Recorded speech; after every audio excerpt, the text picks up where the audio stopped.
Good day, I'm Samantha Allen and this is your JIS News for October 4.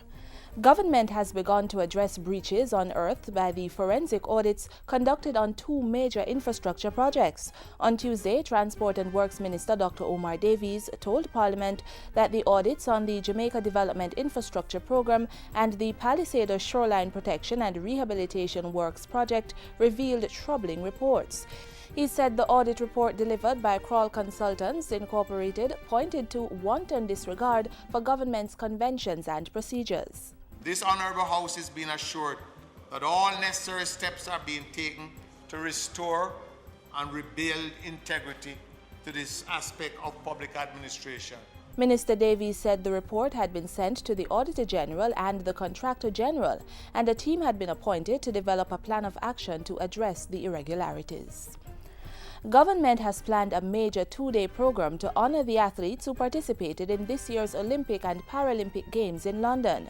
$57 million has been allocated from public and private funds to stage the events planned for October 14 and 15.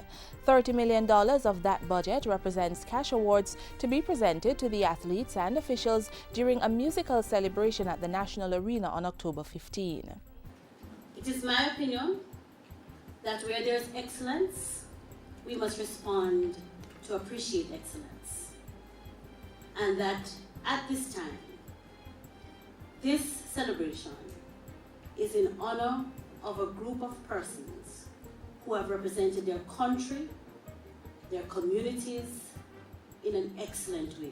Other activities on the schedule include the unveiling of a headstone in honor of track and field pioneer Herb McKinley on the 15th, a cocktail reception at Jamaica House on the 14th, and a Thanksgiving service at the East Queen Street Baptist Church also on the 14th. Government is to develop a public education program to address the dangers of sexual abuse and violence against women and children. Information Minister Senator Sandria Faulkner says an interministerial and interagency committee headed by the Youth Minister has also been meeting to develop a plan of action for the welfare of children in conflict with the law. Minister Hannah has been instructed to return to Cabinet with recommendations and proposals for an action plan after stakeholder consultation. In the meantime, she says Cabinet has instructed the Justice Ministry to fast-track efforts to enact the DNA Bill and other important legislation to accompany the Sexual Offences Act. Residents of Seaford Town in Westmoreland can now resume their heritage tour as the community's public sanitary facility has been improved. The bathroom convenience was a precondition for Seaford Town, known as Germantown, to welcome tourists. The sanitary facility was financed by the German embassy to the tune of $1.7 million and was handed over to the community on Sunday. Our idea is to bring tourists here. We are not far away from the tourist centers, from Montego Bay. Incoming tourists, Germany is number 4, and I could imagine, and we could imagine, and hope so certainly, that German tourists, who also are known for wanting to know something about the country, not staying also all the time in the hotel, would like to venture outside, see something, and I think to look for the traces of German immigrations here would be a very good option to do so. And finally, government is moving to establish a regulatory body with the primary responsibility for environmental policing, compliance monitoring and enforcement. Already, a green paper has been developed to set up the Environmental Regulatory Authority, ERA, a process being driven by a steering committee in the Cabinet Office.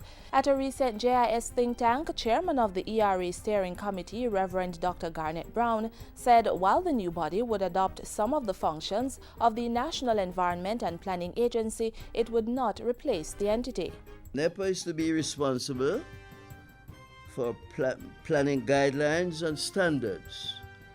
Secondly, it is being proposed to NEPA that it is to be responsible for planning approvals, development approvals. A series of consultations will be held island-wide to get comments and feedback on proposals in the Green Paper. And that's it for JIS News today. I'm Samantha Allen. Thanks for watching.